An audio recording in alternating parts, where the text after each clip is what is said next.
Ever feel like, we're always told, trust the facts, logic is king, but then something happens, something totally unexpected, and it makes you wonder, hold on, is there something more going on here? Well, that's what we're diving into today. Hmm. I like where this is going. The facts versus dot something else. Exactly. And that something else is what Pastor Preston Adoro calls faith. We're taking a deep dive into his message, faith over facts.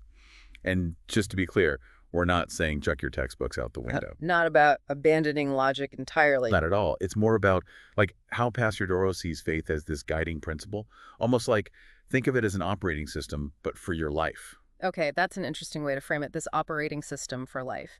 So, how does this faith over facts idea actually work? Is it about ignoring reality? That's the thing. He's not saying ignore reality. He uses this analogy about aerodynamics and gravity. Okay, I'm intrigued. Go on. So picture this. Aerodynamics, right? It doesn't pretend gravity doesn't exist, but it operates on a different principle.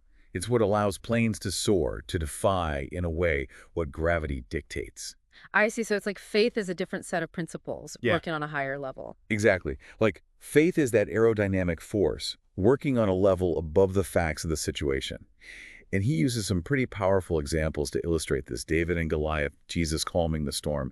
These stories are practically woven into the fabric of Christian tradition. Oh, absolutely. For the original audience, these would have resonated deeply. These weren't just stories, they were powerful examples of faith in action. And what's fascinating is, in both cases, you have these individuals who are facing these honestly impossible situations. Like, logically, David should be toast, and a raging storm at sea.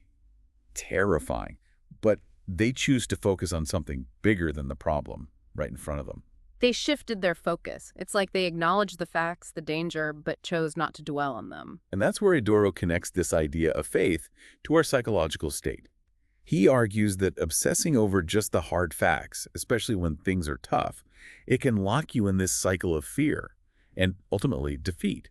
But if you can view those same facts through a lens of faith, That's where you find courage, the possibility of overcoming those obstacles. right, the facts might not change, but it's about how we internalize them, Yeah. how we let them affect our outlook, our actions. That's the power of faith, according to Pastor Adoro. So it's about choosing how those facts make us feel, how we react to them. Instead of letting fear take over, we choose faith. And he takes it a step further. He talks about how embracing faith can lead to a supernatural life filled with everyday miracles. Now, hold on a second. Supernatural life, miracles. Some people might hear that and think, okay, is he talking about parting the Red Sea here? And that's the thing. He's not necessarily talking about like these huge impossible events. It's more about those moments of maybe grace, answered prayers, that feeling of peace when everything around you is chaotic. It's about recognizing those moments when things just seem to fall into place, maybe defy the odds, a chance encounter that leads to a new opportunity, or, like you said, a feeling of peace in the middle of chaos. And attributing it to something beyond ourselves, it's more than just coincidence, it's seeing a bigger picture at play. Exactly. So, to be clear, it's not about pretending facts don't exist. It's about choosing to process them through a different lens. One of faith, of believing in something, or maybe someone more powerful than us, working things out. And that's a powerful message. It's not about right or wrong, belief or disbelief. It's about recognizing the power of perspective. So much of our experience comes down to how we see the world. Are we solely focused on what's right in front of us, the tangible, provable facts? Or are we open to the possibility of something more, something we might not be able to fully grasp or explain? And that's what I find so compelling about Pastor Dora's message. It's not a lecture, it's a challenge. He's asking us to examine the lens we're using in our own lives.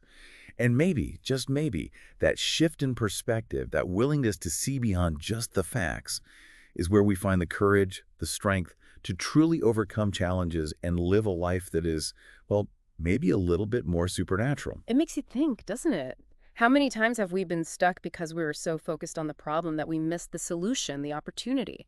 Perhaps choosing faith over fear, even if just for a moment, can open us up to possibilities we never even imagined. It's a powerful idea to sit with. Definitely gives us all something to think about.